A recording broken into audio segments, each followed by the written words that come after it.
Hare Krishna. Well, here we are. Um, I'd like to welcome everybody to this event, which is a celebration of Lord Nrsimha's appearance day. And also, we're going to perform two initiations, one for Tyler, who, as we say in ISKCON, is the male-bodied devotee there on the screen from Scotland, and Rajapriya. He has his wife, Rajapriya. Come and say hello. Rajapriya is from Russia, and Solange, the Brazil. Solange is from Brazil, but she has lived for many years, tanti anni, in Italy. So they're going to be initiated. So I will begin by talking about the celebration of this day 49 years ago in Los Angeles. That's a long time ago. I mean, relatively speaking. So in May of 1972, I asked Prabhupada if I could take sannyas, and he agreed. And I have to give a lot of credit to my wife at that time, Ananga Manjari, who was still an excellent devotee. And actually, it was by her Krishna consciousness that I took sannyas, because if she had not agreed, I would have not taken sannyas. So really, I owe her an eternal debt of gratitude, because it was by her Krishna consciousness that I was able to take sannyas. So at that ceremony, it was in the old Los Angeles temple room, which was very beautiful and designed by Prabhupada, in which Prabhupada told them not to change that temple room, but the leaders then did change it to where it is now. But it was a very beautiful temple room designed by Prabhupada. It had white tiles on the floor. The walls were yellow. There were satin green curtains. 1 second, someone's knocking at the door. I'm sorry, I'm in a hotel.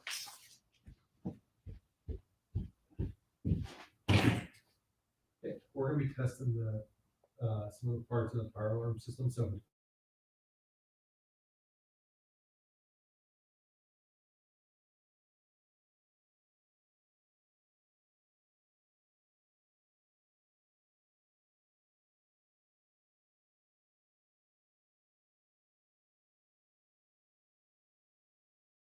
is testing the fire alarm, which all of you should remember for the rest of your lives. So anyway,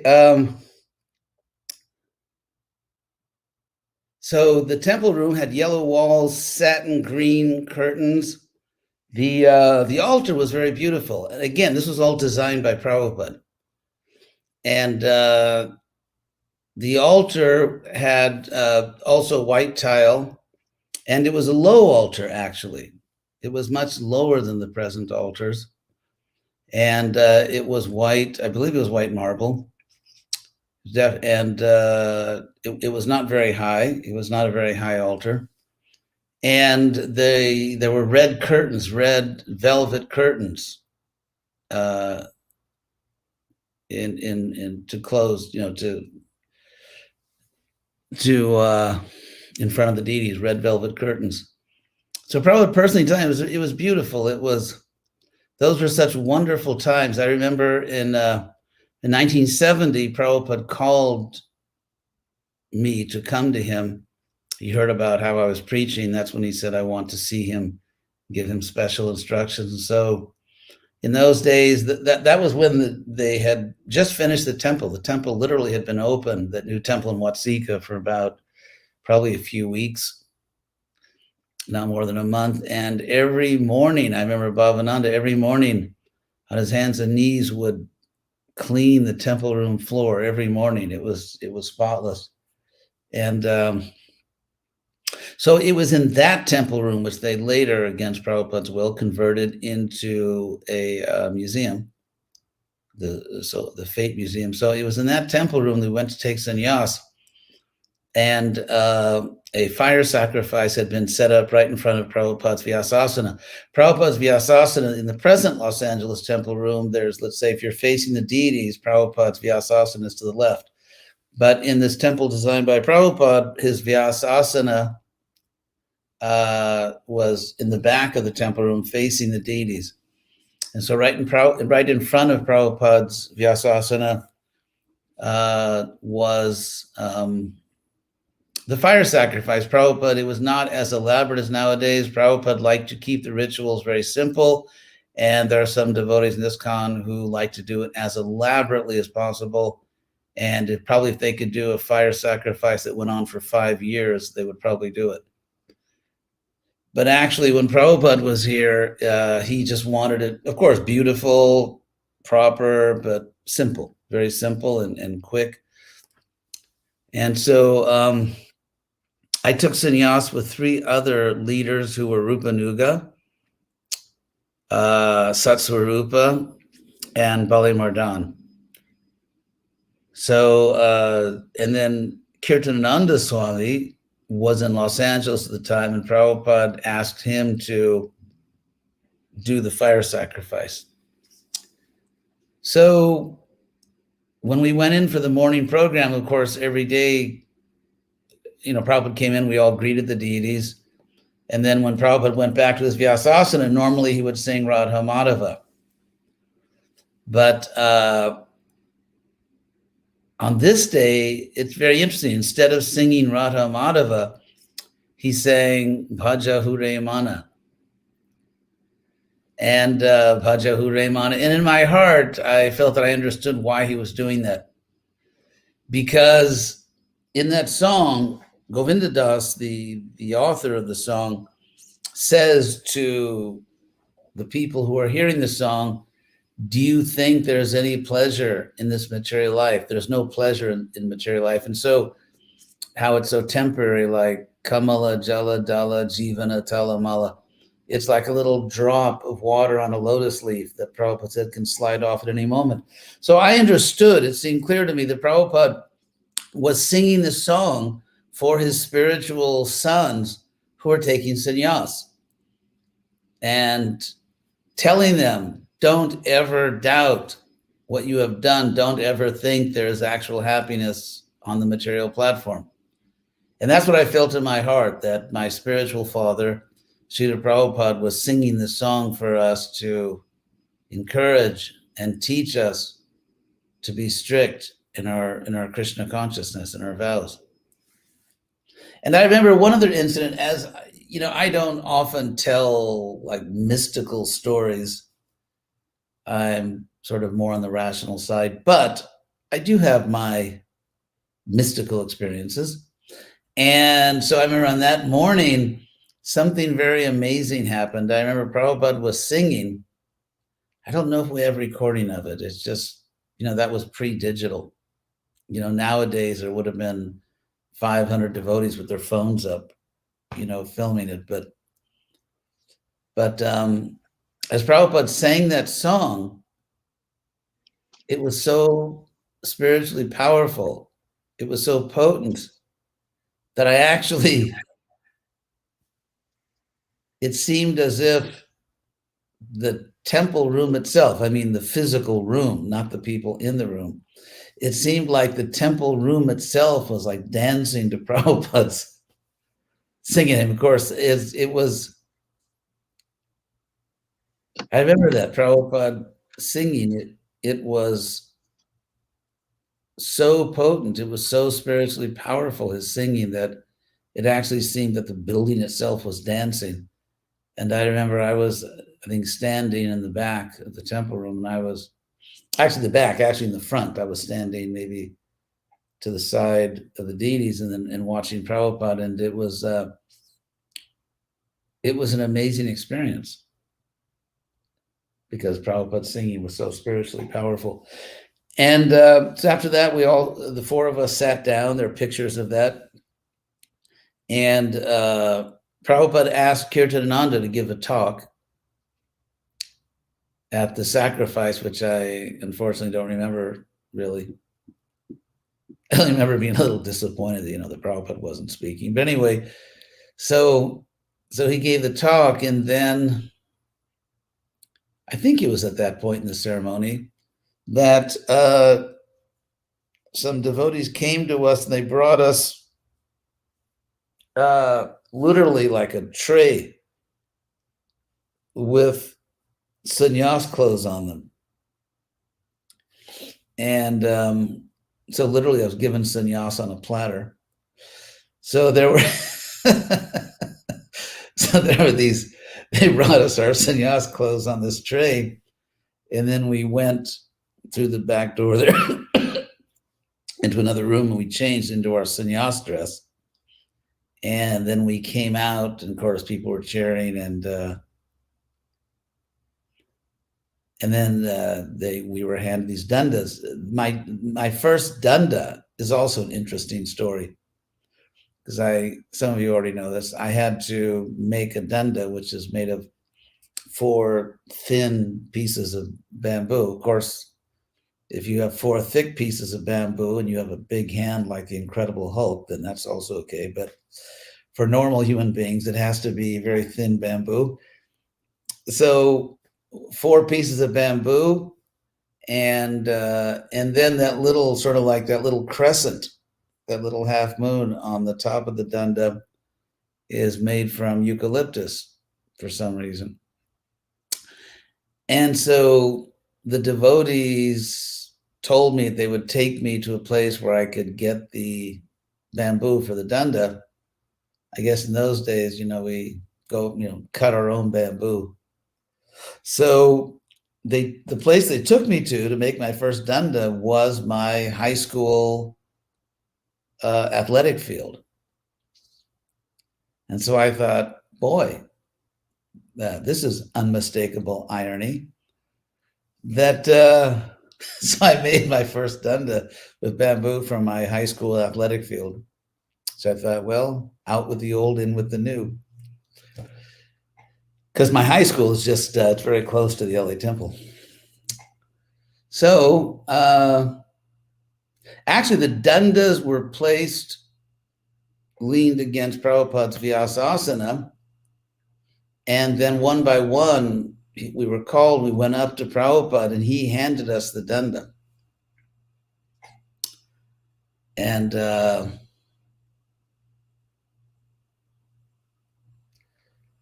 49 years ago, he handed us the danda, and that was it. And of course, for the temple, it was great jubilation. It was almost like, well, how should I put it? Yeah, in one ceremony, the number of ISKCON sannyasis almost doubled, because the only other sannyasi is Kirtananda taking sannyas, and he was there, and of course he was in good standing, although he was there. And then Tamal Krishna was the first grihastha to take sannyas, which of course in its own way is quite subversive. So he was the first grihastha to take sannyas, and that's what kind of got me thinking, like, I didn't even know this is possible. And then I think Trivikram might have been a sannyasi. So the number of sannyasis in all of ISKCON more than doubled at that ceremony. So it was a big thing for ISKCON. And then we were told afterwards that to celebrate the event, devotees were all going on Harinam. And they had these big, like almost like bread trucks, like these huge trucks where you stand up to drive. And so I was standing sort of in the front and, preaching to everyone.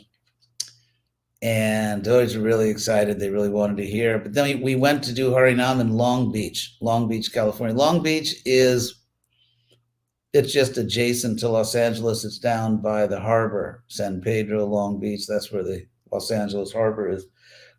And it was it was May, and it was kind of a really sunny day. And in those days, we were young. I was 23 years old, and we had very little knowledge or concern about taking care of your body. Kind of 23-year-olds. I took sannyas several years before my brain fully developed. Because, according to science, according to neurology, it's not a man, not until he's like 28, 29, 30 that his brain really fully matures. So I was like 5, 6, 7 years away from that, but I was a sannyasi in ISKCON, enthusiastic, if not, completely lucid. So anyway, so we did Harinam. We did Harinam in Long Beach, and I had no hat. It's just because you don't need a hat when you're a sannyasi. And so I got sunstroke. So we were chanting down there, and then on the way back, I felt so nauseated that it was almost unbearable. But I had to be the tough guy, Goswami, for all the devotees. They're all looking up at me. So, I had to, yeah, sure, I'm all right. Hare Krishna. Meanwhile, inside, I was like, I was almost fainting. So, so then we got back, we went up to see Prabhupada, and actually it was then that Prabhupada said to me, you could see Prabhupada's mood when we went up to see him was very much like a spiritual father. And we were there sitting in front of him. I think I went with Satrup. I don't know if all four of us were there. And Prabhupada's mood was kind of like, okay, I gave you this big position. Now you have all this prestige. So what are you going to do? You're just going to sit around and eat Mahaprasadam, or, what are you going to do with it? And that was kind of, he didn't say exactly those words. That was definitely his mood. And so he wanted to know, what's your program? What are you going to do? And I don't know, one thing he said at that time is, for a sannyasi, keep the wheels turning. Like in the Sankirtan van, because we were young. I was 23 years old. The others, Balimardhan, Rupanuga, and Satrup, they were all older. They were all like an older generation. They were probably at least 5, some of them 6, 7 years older than me. So I was like the youngest one. I was 23. And so Prabhupada didn't want us to get entangled, because there was so much status in those days for a sannyasi that if you stay in one place, people would really, as they say, wait on you hand and foot. They would, everyone was serving the sannyasis and bowing to the sannyasis, almost like a guru now in ISKCON. In fact, Prabhupada said that. Prabhupada said you have to, offer obeisances every time you see a sannyasi during the day. And someone said to Prabhupada, like, what if I see him 10 times? And Prabhupada said, well, then that's the rule. So it was the way that devotees treated sannyasis was very much like gurus are treated nowadays. And so Prabhupada didn't want us to just stay in one place and just, get fat and lazy and stupid with false prestige. He wanted us to actually travel. Like, the mood was, I gave you sannyas to go out and do some work for me, not just to sit around. And so he said, keep the wheels turning. And so at that point in 1972, there was no ISKCON Mayapur, really. And there was no Mayapur festival. And there was no annual GBC meeting. There was a GBC, but they would just take care of their own zones. And if there was ever something really serious, Prabhupada, wherever he was, would just call everyone. The GBC would fly to Prabhupada and they would meet. But there was no annual meeting of the GBC. And so because of this event of more than doubling the total number of sannyasis in the whole of ISKCON, the GBC came there and they had a meeting. They had a meeting at that time, and they were sort of, drawing up the map, reassigning zones. And Bhagavan, who had been GBC of the Midwest US, actually everything from like Michigan and Wisconsin down to Texas, he took Southern Europe, which was Spain, Portugal, Italy, France, and Switzerland also. So he took Southern Europe, and he wanted me to open Spain because I, had some language skills. So the GBC voted that I should go and open Spain. So when we went to Prabhupada's room, because there was no movement in Spain then. So when we went to Prabhupada's room, and he was saying to all of us, okay, what are you going to do now with your big position? And so I told him the GBC are sending me to Spain. So then Prabhupada said to me, he said, first get books in Spanish, then go. And then he said, when I came to your country, he told me, when I came to your country, when I was getting off the boat, I didn't know even whether I should go to the right or the left. But my confidence was that I brought my books. And so he said, first get books in Spanish, and then you can go to Spain. So I told Bhagavan that, and he said, well, just go anyway. And I was thinking, what? Did you not hear what I just told you? The Prabhupada said. So anyway, Bhagavan, did a lot of service for Prabhupada, but I kind of thought that's not kosher. So he didn't help me to get books, and I never went to Spain.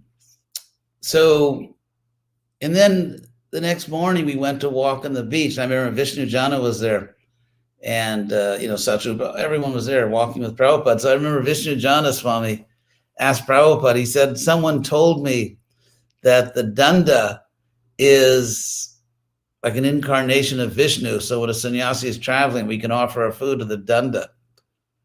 And Prabhupada said, what? It sounded as strange to Prabhupada as it probably sounds to you. And so Prabhupada said, no, that's not the case. And this is very interesting, actually.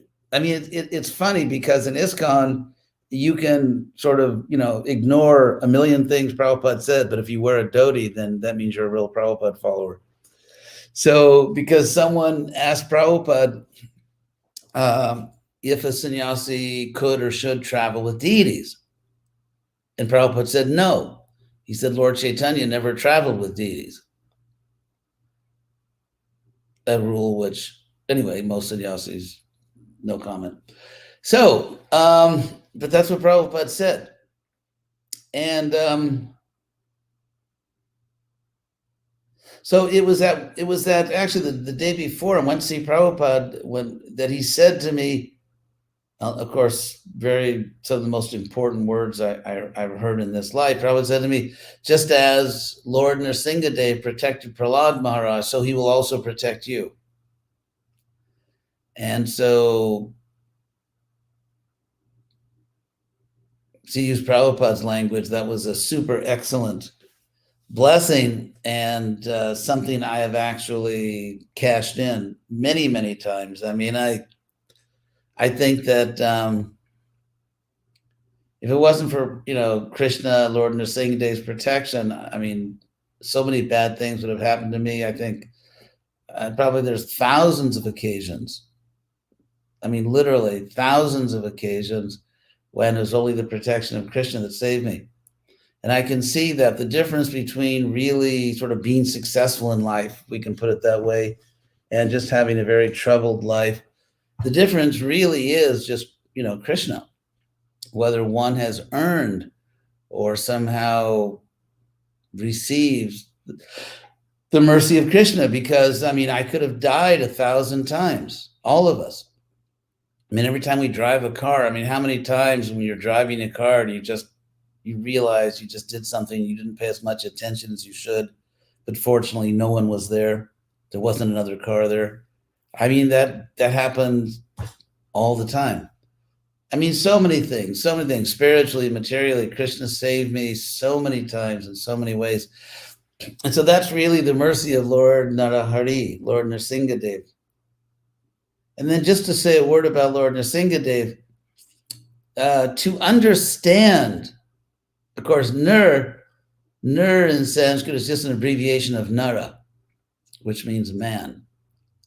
So you can either say Nara, or there's sort of a quick version, which is just Nur, N in the vowel R, which devotees sometimes pronounce Nri, which Nri Hari, which is, sounds nice, kind of rhymes, Nri Hari.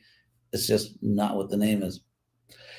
because it's actually N with a vowel R, which is ner, as an English word nerd or curd or, burfi. That's the vowel R in Sanskrit. So it's actually Nirhari or Nara. Hari can mean lion. So it's either be Nrsimha, or Singha means lion, Nrsimha or Narahari, and so on. So it's to understand Lord Nrsimha, you have to understand Prahlad, because Lord Nrsimha came to save Prahlad. So without understanding Prahlad, how can we understand Lord Nrsimha? Prahlad, one of those incredibly precocious 5-year-olds, there's also Dhruva. So this is like the last word in precocity. Lord Nrsimha, Prahlad Maharaj, and Dhruva Maharaj. So, a 5-year-old boy who was a pure devotee of Krishna, and yet with all the innocence of a 5-year-old. So it's completely materially and spiritually completely pure, completely innocent. And of course, Lord Krishna arranged this pastime, placed gold Hiranyakashipu, gold cushion. There's a James Bond film called Goldfinger, but this is Gold Cushion. Big a movie called Gold Cushion. It's because that's actually what the word means, gold pillow. So Hiranya means gold. So Hiranyakashipu was a sort of a state-sponsored asura, in the sense that Krishna arranged for him to be there so that Krishna could perform his pastimes. And of course, so demonic that he tried to kill his own 5-year-old son. And interestingly, not because his son was a threat to him. If you study dynastic history, the history of kings in Europe, it's not so uncommon that kings will kill their own family members, brothers, fathers, uncles, cousins, sometimes even a son, if they feel that that person threatens their power. And also, if you look at the history of monarchy in the West, and you could look anywhere in the world, it's the same thing. It's not unusual for someone to kill their relative to get the throne, to kill a father, Hamlet. Hamlet is about that, right? The famous play by Shakespeare, where the king's wife and Hamlet's mother arranges to have him killed so she can take power with her lover. She's having an affair. So it's it's a very well-known thing. So Hiranyakashipu, but in this case, what's unusual here is that Prahlad Maharaj actually did not threaten Hiranyakashipu's power. There was no indication that Prahlad wanted to take over the throne. And so here you have an extraordinary case where the father tries to kill his own little son just for basically joining the Hare Krishna movement. And so this is really demonic. This is like demonic on another level. And of course, Krishna came and saved him as Nrsimha, and Nrsimha is everyone's protector. I'll just quickly translate that song. Namaste Nrsimhaya. I bow unto Nrsimha. Prahlada, Lada Daini. These are a play on words because the word Lada means bliss or pleasure, like Krishna's Ladini Shakti. So Prahlada means something which gives great pleasure. And so Prahlada, Ahlada, Daine. So it means that obeisances, I bowed to Nrsimha, who gives pleasure to the person who gives pleasure to him. So that's really what it means. Namaste Nrsimhaya Prahlad Ahlada Daine. Daine means unto the giver. Hiranyakashipur Vaksha Shila Tankanakalaye. Wow, that's cool. It's kind of gothic. So that means Hiranyakashipur Vaksha. Vaksha means chest. Hiranyakashipur Vaksha Shila. Shila means stone, as in Shalagram Shila. Of course, devotees say Shalagram Shila, which is actually not the word. That's one of those many cases where it's not actually the right word. Grama means a village, like Prativiteache Yata Nagaradi Gram. Gram means village, and so Shala is a hardwood tree, like a great hardwood tree in the northern forests of India, up in the foothills. And so Shala Grama, it's like saying in English, Oak Village, or something like that, Oak Village. So Shalagram Shila is an Oak Village stone, because there was a village called Shala Grama. I don't know if they have oak trees in England. But anyway, that's what Shalagram, it means Shala village stone. So Shila means stone, not Sheila. So Hiranyakashipur Vaksha Shila. So the stone chest, or literally chest of stone, like there's the man of steel. So this is the chest of stone of Hiranyakashipu. Hiranyakashipur Vaksha Shila Tanka. And Tanka means a chisel, which used to cut a stone. Hiranyakashipur Vaksha Shila Tanka Naka Nakali. Nakali means fingernails. Naka also means like nails, like Tavakara Kamala Vare Nakam. In that song, Tavakara Kamala Vare Nakam. So Nakam means nails, and then Hiranyakashipur Vaksha Shila Tanka Nakali. Nakali means like really bad nail, really dangerous nails. And Nakalaye just means unto. So it just says Namaste Nrsimhaya. I bow unto Nrsimha.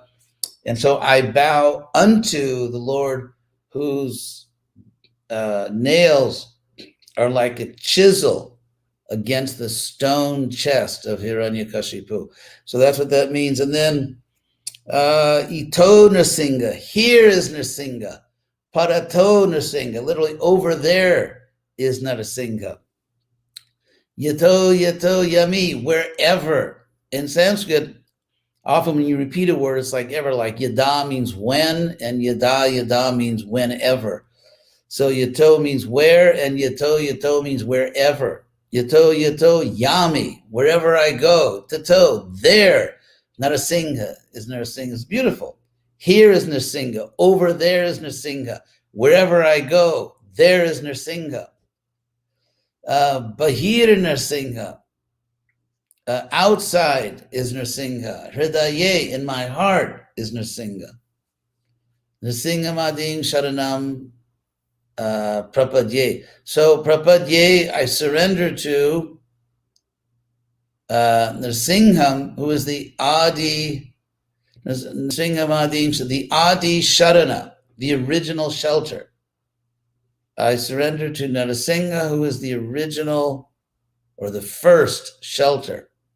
In other words, they talk about first responders, like if your house is on fire, don't call up one of your friends to get emotional support. Call the fire department or dial 911 in America. So whatever you dial in England. So that's what they call them, first responders. Don't start calling other people to talk about it. So the first responder when we're in trouble is Lord Nrsimha. That's the idea. Nrsimha Mading Sharanam Prapadye. So that's the song. And then Tavakara Kamala Varena Kam. Tava means your, just like Portuguese tua, or Italian tua, Tava, same word. So Tavakara, your hands, Tavakara Kamala, your hands are of lotus, like your hand lotus. We say lotus hand and they say hand lotus. So Tavakara Kamala Vare, in your excellent hand lotus, Nakam, there's a nail or nail. Tavakara Kamalang Vare Nakam Adbhuta Singam, which is an amazing Singa means like a claw. It's like that curved shape, a singa, like a horn. So it's like your nail, which has this amazing curved shape, like a lion. Tavakara Kavala Varena Kamadbhuta Singam Dalita Hiranyakashipu Tanu Bringam. And by those hands, the Bringam, the wasp body, because Hiranyakashipu had conquered the whole universe, but for Lord Nrsimha, his body, his tanu, was just like an insect, just like a human being has the power to just tear apart an insect. So tanu bringam, dalita. So the Lord just here. I'll show you in the Sanskrit dictionary what dalita means literally. Dalita means burst, split, broken, torn asunder. So yeah, just torn apart.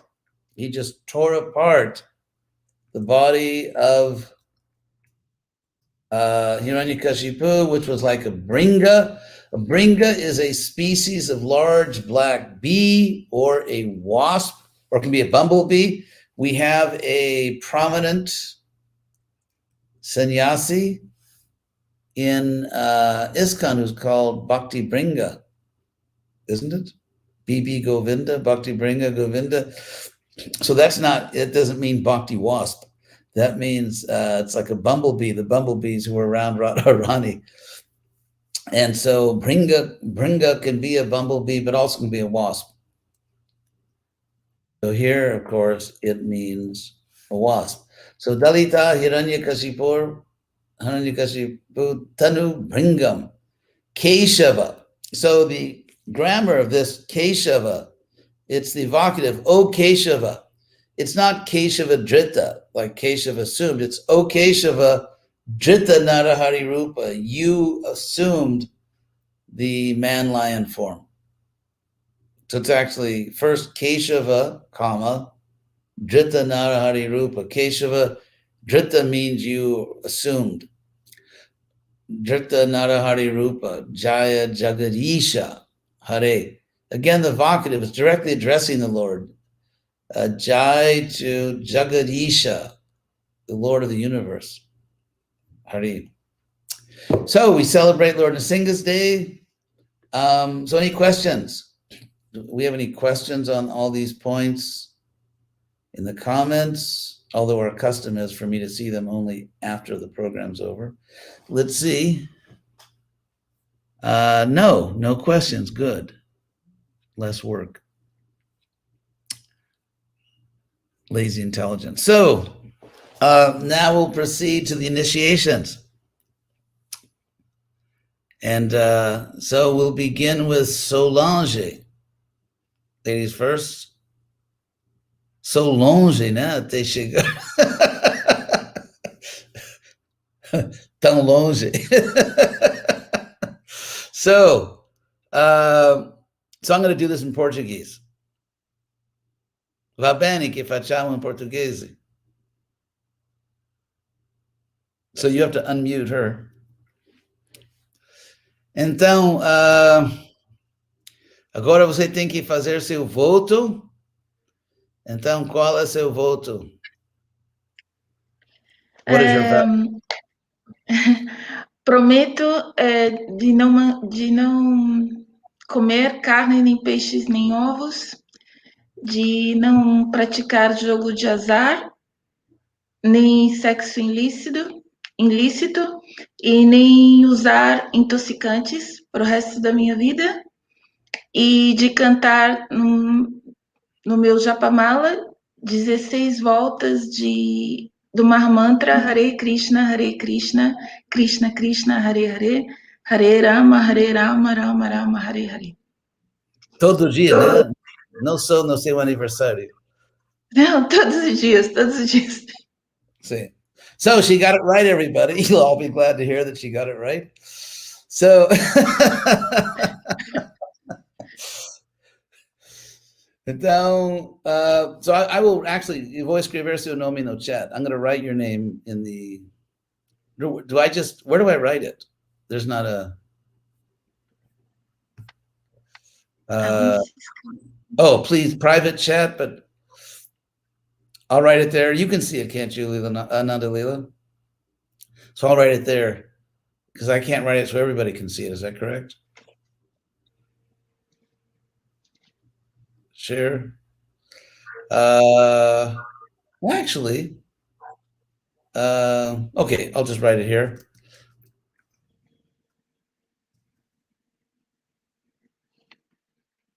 And I'll explain it. So, seu nome será Soundarya Devi Dasi. Soundarya significa fonte de beleza, que é Krishna. Se você é servo de Krishna, que é a fonte de toda beleza. Soundarya comes from the word Sundara. Sundara means beautiful, and Soundarya means beauty or the source of beauty. And of course, the source of all beauty and the embodiment of all beauty is Krishna, Radha and Krishna. So that's your name, Soundarya Devi Dasi. Oh, good. Yeah. Grazie. Obrigada. Tá Obrigada. escrito lá embaixo. So our next victim is is Tyler, who is a native English speaker. So, what is your vow? I vow to follow the four regulative principles, namely no meat eating, which includes fish and eggs, no intoxication, no illicit sex, and no gambling. I also vow to chant a minimum of 16 rounds of the Hare Krishna Maha Mantra every day. Thank you. Hare Krishna. Very good. You got it right. Okay. Your name will be Taraka Das, which I'm going to explain. I'm going to write it here, and then Ananda Leela, unless she finally quits, is going to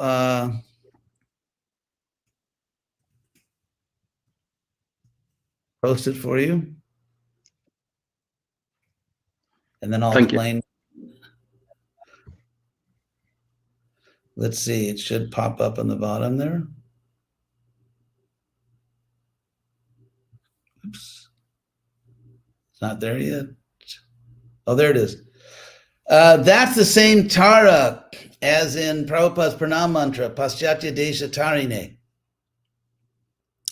And so Taraka literally means like a savior, one who brings someone across from the material life, to spiritual life, from the material world to the spiritual world. And it's an interesting word. It comes from the verb, tur, and which means to cross. So, for example, a tari can mean a raft, literally like a boat or a raft used to cross a river. And tarine means we translated unto the savior of the Western world. Literally means unto the one who brings people across from material life to spiritual life. And actually from the same root, there's another word which means a crossing. A crossing, there was a place you go to, and just by going to that place, you can cross into the spiritual world. And that's the word tirtha.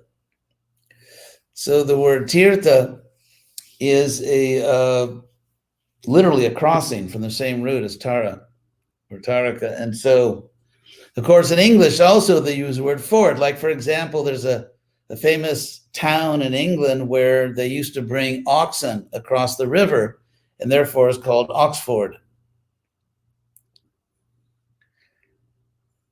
and so in English, a ford, you ford a stream. It means to go across. So ox ford is a place to cross where the ox can go across a river. So not a glorious name, but of course it's taken on a certain luster because of the history.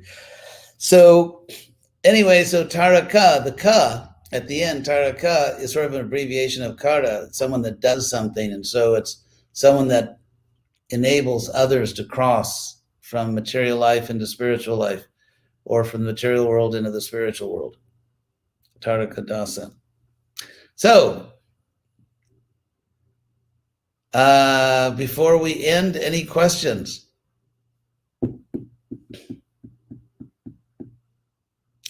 Perguntas? Não tem reembolso, mas se você tiver uma pergunta.